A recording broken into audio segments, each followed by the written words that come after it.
నమస్తే. శ్రీ మాత్రే నమః. శ్రీ గురుభ్యో నమః. మార్చి 19వ తారీఖు 2025 బుధవారం నాటి పంచాంగం ప్రకారము శ్రీ క్రోధిరామ సంవత్సరం ఉత్తరాయణం శిశిర ఋతువు పాల్గొన మాసం కృష్ణపక్షం సూర్యోదయ సమయం ఉదయం 6:24 సూర్యాస్తమ సమయం సాయంత్రం 6:23 తిథి పంచమి రాత్రి 12:36 వరకు తదుపరి షష్ఠి తిథి ప్రవేశము నక్షత్రం విశాఖ రాత్రి 8:42 వరకు తదుపరి అనురాధ నక్షత్ర ప్రవేశము వర్జము రాత్రి 1:17 నుంచి తెల్లవారుజామున 3:04 వరకు దుర్ముహూర్త సమయం ఉదయం 11:59 నుండి మధ్యాహ్నం 12:47 వరకు రాహుకాల సమయం మధ్యాహ్నం 12:24 నుంచి మధ్యాహ్నం 1:53 వరకు బ్రహ్మముహూర్త సమయం తెల్లవారుజామున 4:48 నుంచి తెల్లవారుజామున 5:36 వరకు అమృత ఘడియలు ఉదయం 10:55 నుంచి మధ్యాహ్నం 12:43 వరకు.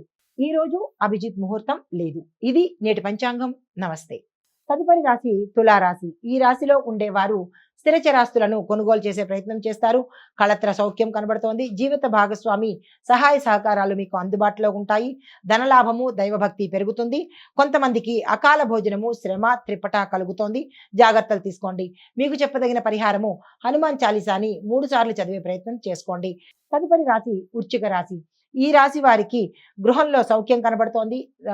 ధనలాభము శుభకార్యాలు చేస్తారు. ఆకస్మిక ధనప్రాప్తి కోర్టుల్లో విజయం కలుగుతుంది.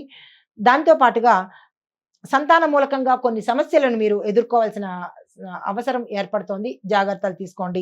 స్థిర చరాస్తుల విక్రయాలలో కొనుగోలులో చిన్న చిన్న మార్పులు జరగడము కొంతమందికి అవి వ్యతిరేక ప్రభావాన్ని జరిగే అవకాశం ఉంది.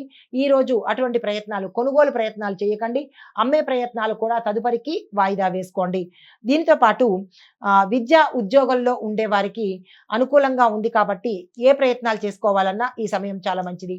పెట్టుబడులకు కూడా ఈ సమయం అనుకూలంగా ఉంది. మీకు చెప్పదగిన పరిహారము లక్ష్మీ అమ్మవారి పూజ చేయడము, అమ్మవారి ఆలయ దర్శనం చేసినట్టయితే కనుక మంచి ఫలితాలు పొందే అవకాశం గోచరిస్తోంది.